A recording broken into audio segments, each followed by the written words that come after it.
xaflad ballaaran oo lagu maamuusay gabagabada howlihii xajka ee sanadkii tagay 2010 oo si wada jir u soo qaban qaabiyeen shirkadaha diyaaradaha Juba Airways iyo Dala Airlines ayaa xalayto lagu qabtay hoteelka Lasaan ee magaalada Jidda ee dalka Sacuudiga. xafladaasi oo ay ka soo qayb galeen xildhibaan Cabdullaahi Raaga Xuseen oo ka tirsan golaha baarlamaanka dowladda ku meel gaarka ee Soomaaliya oo qaybsanaha arrimaha ganacsiga safaaradda Soomaalida ay ku leedahay dalka Sacuudiga Mudane Cali Maxamuud Xaaji, gudoomiyaha guddiga bixinta xujayada Soomaaliyeed Sheekh Xasan Sheekh Axmed, mas'uuliyiin ka tirsan Sacuudiga u xil saarnaa arrimaha howlaha xujayada Soomaaliyeed ee sanadkan iyo marti sharaf kale. ugu horeyntii waxaa munaasabadaasi ka hadlay xildhibaan Cabdullaahi Raaga Xuseen oo ka warramay qiimaha xafladan ay leedahay iyo dadaalkii labada shirkadood iyo intii kale ay ku lug lahayd taabagelinta qorshaha loogu talagalay xujayada sanadkii tagay ee 2010. xildhibaan Cabdullaahi Raaga Xuseen oo isagoo halkaasi ka warramayay waxa hadaladiisa ka mid ahaa shirkadaha iyo xafsada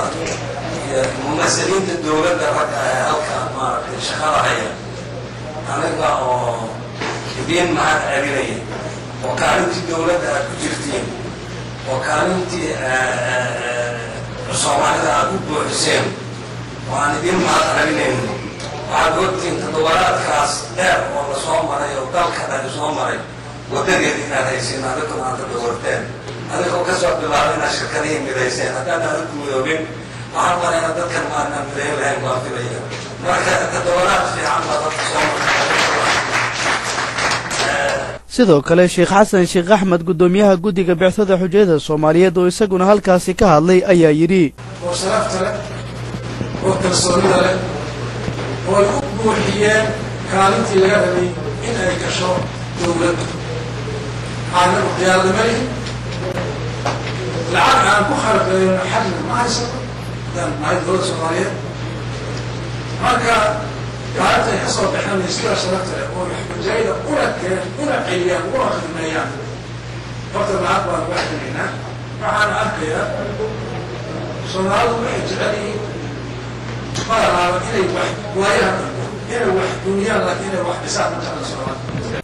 waxaa kaloo goobtaasi ka hadlay wakiilada shirkadaha diyaaradaha Juba Airways iyo Dala Airlines Abuukar Xasan Ibraahim iyo Ibraahim Jaamac Ibraahim Shoode, waxaana ay tilmaameen waxaan u baahnahay runtii jazaakumullahu khayr dhammaan dadkii xujaaj u soo khidmeeyey oo aan garanayo habeenkii maalin ay soo jeedeen